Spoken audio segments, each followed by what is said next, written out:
বাংলাদেশের ইতিহাসে যে অসাধারণ কাজটা করেছ, বাংলাদেশ মানুষকে রক্ষা করেছ দানবের হাত থেকে, ফ্যাসিস্টের হাত থেকে, এটা কোনো ছোট কথা নয়। ফ্যাসিজমের বিরুদ্ধে খালি হাতে লড়াই করা অসম্ভব প্রায়, সশস্ত্র বাহিনী দরকার হয়। সেই জায়গায় তোমরা সেটা সম্ভব করেছ। আমি সেই জন্য আবারও তোমাদেরকে অভিবাদন জানাই। আমরা এখনো কিন্তু সেই ক্রান্তি পার হইনি। আমরা একটা ধাপ গেছি। সেই ধাপটা হচ্ছে তোমাদের কথাই একসাথে আমি কথাই সবসময় বলি, আমার নাতনিও বলে এখন হাসিনা পলাইছে। হ্যাঁ, ওকে জিজ্ঞেস করলে সে বলে হাসিনা পলাইছে। হাসিনা পালিয়েছে না, হাসিনা পলাইছে। এই কথাটাই কিন্তু চালু করতে হবে জোর করে, পলাইছে পলাইছে, তাই না? এইটা এই জন্য বলা দরকার। এই ধরনের ফ্যাসিস্ট, এই ধরনের নির্যাতনকারী, এই ধরনের নিপীড়নকারী, এই ধরনের খুনি, এই ধরনের হত্যাকারী তারা পালিয়ে যায়। তো সেই জায়গাটা আমরা পার হয়েছি। এখন একটা অন্তর্বর্তীকালীন সরকার আছে দেশের জন্য, কিন্তু চারদিকে কিন্তু আবার অন্ধকার পাকি আসছে। এটা নিশ্চয়ই তোমরা ভালো করে জানো। আমি খুব কষ্ট পাই, ভীষণ কষ্ট পাই যখন দেখি যে আমাদের ছেলেরা মারামারি করছে কলেজে কলেজে।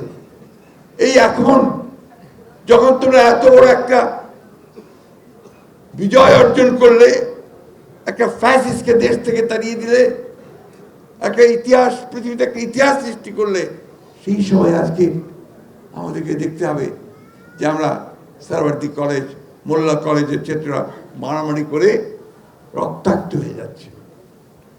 এটা তো কোনো মতেই গ্রহণযোগ্য নয়। You must rise again. এটার বিরুদ্ধে রুখে দাঁড়াতে হবে। এটা একটা চক্রান্ত, এটা একটা ষড়যন্ত্র। এবং তোমাদের দায়িত্ব হচ্ছে এদেরকে বোঝানো যে this is not the way, এটা রাস্তা নয়। আমি আবারও খুব ভীত হই যখন দেখি ইসকনের নামে, ধর্মের নামে একজন আইনজীবী নিহত হয়ে পড়ে থাকে, রক্তাক্ত। এই তো বাংলাদেশে আমরা দেখতে চাইনি। আমরা তো একটা নতুন জায়গায় এসেছি, নতুন স্বপ্ন দেখছি, নতুন দিগন্ত দেখছি। সেখানে এই ধরনের ঘটনা তো আমরা দেখতে চাই না। এখানে তোমাদের ভূমিকা আরো বেড়ে গেছে। আমি খুব খুশি হতাম যদি দেখতাম যে আমাদের বৈষম্য বিরোধী ছাত্ররা লক্ষ লক্ষ ছাত্রদের মিছিল নিয়ে বেরিয়ে এসছে যে আমরা শান্তি চাই, আমরা এই ধরনের ঘটনা দেখতে চাই না। তাহলে আমি খুশি হতাম। যাই হোক, ইতিমধ্যে অনেকেই প্রতিবাদ করেছে। আমার কাছে ভাই, এই বয়স্ক মানুষ, জীবনের প্রায় শেষ সময় এসে গেছি। একটাই অনুরোধ যে আমরা যেটা অর্জন করেছি সেটা যেন আমাদের বৃথা না যায়। কারণ সীমান্তের ওই পারে ফ্যাসিস্ট বসে আছে, তাই না? সীমান্তের ওপারে বসে আছে। ওখান থেকে নতুন নতুন চক্রান্ত, ষড়যন্ত্র করা হচ্ছে। প্রতি মুহূর্তে তারা এক একটা ঘটনা ঘটিয়ে সেটাকে ফেনাপ করে পৃথিবীতে বিশ্বে দেখাতে চায় যে বাংলাদেশ নাকি মৌলবাদীদের দেশ হয়ে গেছে, বাংলাদেশে নাকি এখানে সমস্ত সংখ্যালঘু ভাইদেরকে নির্যাতন করা হচ্ছে। এটা করছে না? কি হচ্ছে? করা হচ্ছে।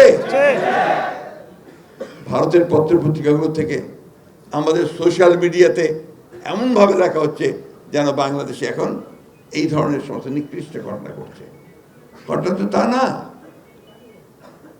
তারা কারা এটা করছে, কেন করছে? আমি কথা এই জন্য বলছি যে এই আনন্দে আমাদের থাকার কোনো অবকাশ নাই যে আমরা জিতে গেছি, সব হয়ে গেছে।